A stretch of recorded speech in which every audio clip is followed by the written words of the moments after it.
ಪ್ರೀತಿಯುಳ್ಳ ದೇವಜನರೇ, ನಿಮ್ಮೆಲ್ಲರಿಗೂ ಯೇಸು ಕ್ರಿಸ್ತನ ಶ್ರೇಷ್ಠವಾದ ನಾಮದಲ್ಲಿ ವಂದನೆಗಳು. ಶಾಲೋಮ್, ನಿಮಗೆ ಸಮಾಧಾನವಾಗಲಿ.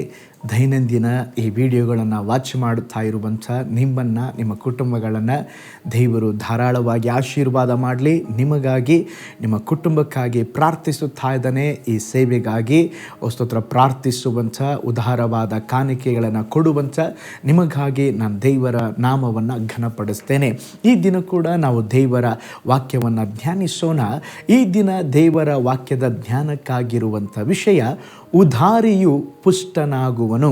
ಅದಕ್ಕೆ ಆಧಾರವಾಗಿ ಜ್ಞಾನೋಕ್ತಿಗಳ ಗ್ರಂಥ 11ನೇ ಅಧ್ಯಾಯ 25ನೇ ವಚನ, ಉದಾರಿಯು ಪುಷ್ಟನಾಗುವನು, ನೀರು ಹಾಯಿಸುವವನಿಗೆ ನೀರು ಸಿಕ್ಕುವುದು. ನೋಡ್ರಿ, ಬಾವಿಯಲ್ಲಿ ನೀರು ತೆಗೆದಂತೆಲ್ಲ ನೀರು ಕಡಿಮೆಯಾಗೋದಿಲ್ಲ, ನೀರು ಹೆಚ್ಚಾಗುತ್ತೆ. ಅದರಂತೆಯೇ ಸ್ತೋತ್ರ ಕೊಡುವುದರಲ್ಲಿ ಆಶೀರ್ವಾದ ಕಡಿಮೆಯಾಗುವುದಿಲ್ಲ, ನಮ್ಮ ಜೀವಿತದಲ್ಲಿ ಆಶೀರ್ವಾದ ಹೆಚ್ಚಾಗುವಂಥದ್ದಾಗಿದೆ. ದೈವಿಕ ಆಶೀರ್ವಾದಗಳನ್ನು 2 ಬಗೆಯಾಗಿ ವಿಭಾಗಿಸಬಹುದು.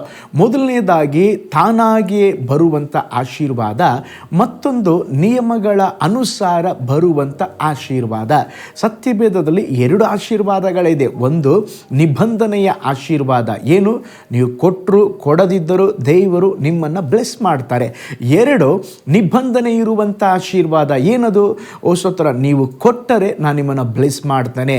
ಓ ಸ್ತೋತ್ರ, ನನ್ನ ಆಲಯಕ್ಕೆ ಓ ಸ್ತೋತ್ರ ನಿಮ್ಮ ದಶಮಾಂಶವನ್ನು ತನ್ನಿರಿ, ನಾನು ಪರಲೋಕದ ದ್ವಾರಗಳನ್ನು ತೆರೆದು ನಿಮ್ಮನ್ನು ಆಶೀರ್ವಾದ ಮಾಡ್ತೀನೋ ಇಲ್ಲವೋ ನನ್ನನ್ನು ಪರೀಕ್ಷೆ ಮಾಡ್ರಿ ಎಂಬುದಾಗಿ ದೇವರು ಹೇಳ್ತಾ ಇದ್ದಾರೆ. ಹಾಗಾದರೆ ಉದಾರಿಯು ಪುಷ್ಟನಾಗುತ್ತಾನಂತೆ, ಅಂದರೆ ಕೊಡುವವರು ಆಶೀರ್ವದಿಸಲ್ಪಡುತ್ತಾರೆ. ಈ ರೈತ ನೋಡ್ರಿ, ಅವನೇನಾದರೂ ಕೊಯ್ಯಬೇಕಂತ ಹೇಳಿದ್ರೆ ಅವನು ಮೊದಲು ಬಿತ್ತಬೇಕು.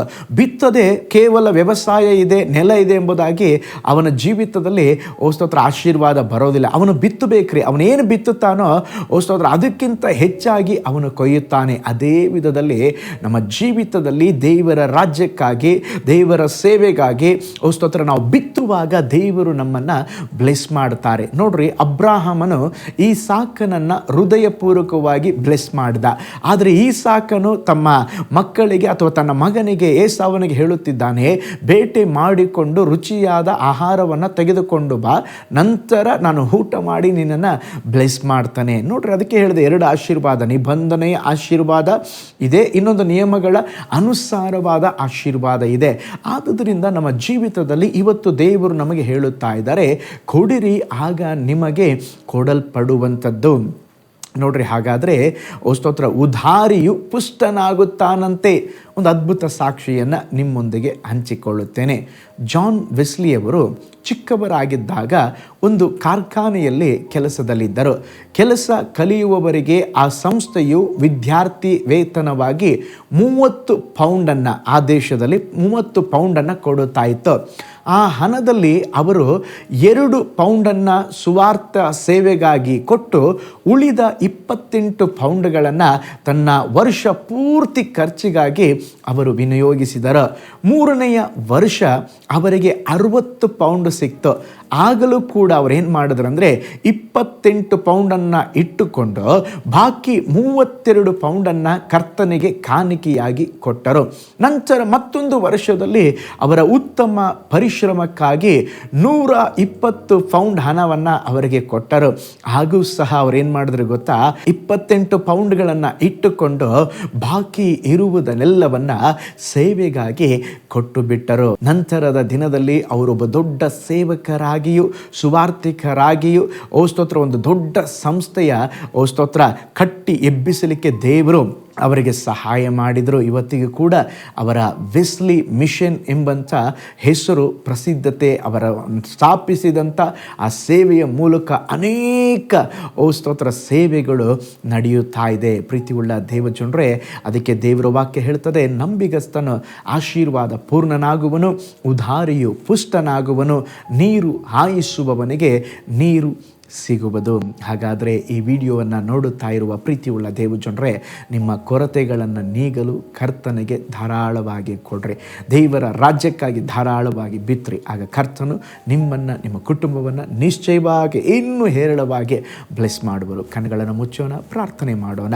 ಪರಲೋಕದಲ್ಲಿ ವಾಸ ಮಾಡುವ ನಮ್ಮ ತಂದೆಯಾದ ದೇವರೇ, ಅಪ್ಪ, ಉದಾರಿಯು ಪುಷ್ಟನಾಗುವನು ಎಂಬುದಾಗಿ ಹೇಳಿದ್ದೀರಾ. ಹೌದು ಸ್ವಾಮಿ, ನಮ್ಮ ಜೀವಿತದಲ್ಲಿ ಸಹ ನೀನು ನಮಗೆ ಒಳ್ಳೆ ಕೆಲಸ ಕೊಟ್ಟಿದ್ದೀರಾ, ಒಳ್ಳೆ ಆರೋಗ್ಯ ಕೊಟ್ಟಿದ್ದೀರಾ, ಒಳ್ಳೆ ಕುಟುಂಬವನ್ನು ಕೊಟ್ಟಿದ್ದೀರಾ. ನೀನು ಕೊಟ್ಟ ಎಲ್ಲ ಆಶೀರ್ವಾದಗಳಿಗಾಗಿ ನಾವು ನಿಮ್ಮನ್ನು ವಂದಿಸ್ತೇವೆ. ಕೇವಲ ಸ್ವಾಮಿ, ಆ ಆಶೀರ್ವಾದಗಳಲ್ಲೇ ನಾವು ತುಂಬಿ ತುಳುಕದಂತೆ ಎಸಪ್ಪ, ನಿಮ್ಮ ಸೇವೆಯನ್ನು ದೇವರೇ, ನಿಮ್ಮ ಸೇವೆಗಾಗಿ ಬಿತ್ತುವಂತೆ ಅನೇಕ ದೇವರ ಸ್ತೋತ್ರ, ದೇವರ ರಾಜ್ಯಕ್ಕಾಗಿ ದೇವರೇ ಧಾರಾಳ ಮನಸ್ಸಿನಿಂದ ಕೊಡುವಂಥ ಒಂದು ಮನಸ್ಸನ್ನು ನಮಗೆ ಅನುಗ್ರಹಿಸಿರಿ ಸ್ವಾಮಿ. ವಿಶೇಷವಾಗಿ ವಿಡಿಯೋನ ವಾಚ್ ಮಾಡುವ ಎಲ್ಲ ನಿನ್ನ ಮುದ್ದು ಮಕ್ಕಳನ್ನು ಬ್ಲೆಸ್ ಮಾಡ್ರಿ.